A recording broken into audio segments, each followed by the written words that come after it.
আসসালামু আলাইকুম। ভিয়েনা থেকে সবাইকে শুভ সকাল। গতকালকে সারা রাত তুষারপাত হয়েছে থেমে থেমে, আর সেই কারণে সকালবেলা রাস্তাঘাট তুষারে ভরে গেছে। সিটি কর্পোরেশনের লোক সকাল থেকে এখানে এই তুষার মেন্টেনে কাজ করতেছে। এখানে অস্ট্রিয়ান যারা আছেন তারা সকালবেলা বুট পরে বের হয়েছে, যেটা স্নো বুট।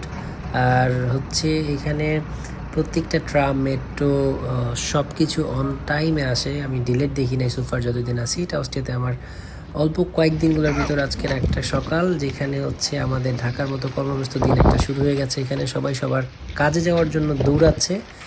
আমিও আমার একটা কাজে যাওয়ার জন্য মেট্রো স্টেশনে আসলাম। এটা হচ্ছে ইউয়ান আন্ডারগ্রাউন্ড 1 লাইন, আর এটা কারগান স্টেশন, যেটা ভিয়েনাতে অবস্থিত। কাগ্রান বলে এটাকে, সরি। তো এই কাগ্রান থেকে মেট্রো, লিও প্রাডো, ওভারেলা সহ আরও কয়েকটা ট্রেন এখান দিয়ে আসা যাওয়া করে। সব এখন ওভারেলা ধরবো।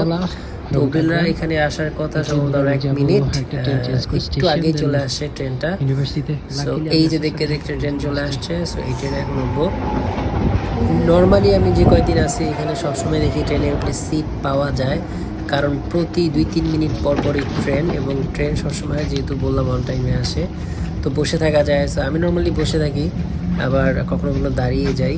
সো আপনারা যেতে যেতে দেখবেন, আবার যেহেতু স্নোফলের কারণে এখানকার যে ফুটবল খেলার মাঠ সহ আশেপাশের বাড়িঘর সব কিছু স্নোফলের মধ্যে ঢেকে গেছে। গাড়িগুলো একদম বোঝা যায় না, অনেক সময় মনে হয় যে বরফের নিচে পড়ে আছে। স্নোফলের কারণে এখানে যে দানুব নদীটা, যে নদীটার উপর মূলত ভিয়েনা শহর, এই নদীটা এখন স্কেটিং করার মতো একটা অবস্থা। উপরে খুব মোটা স্তরের বরফ পড়ে গেছে এই নদীতে। সো আমি ইউরোপের বিভিন্ন জায়গা, ভিয়েনা, অস্ট্রিয়ার বিভিন্ন সিটি আপনাদের সাথে আগামীতে শেয়ার করব। এই ভিয়েনা এবং বিভিন্ন ইউরোপিয়ান শহরগুলো দেখতে সাবস্ক্রাইব করবেন, সাথে মুসলিম ব্লগ দেখা হবে আগামী ভিডিওতে।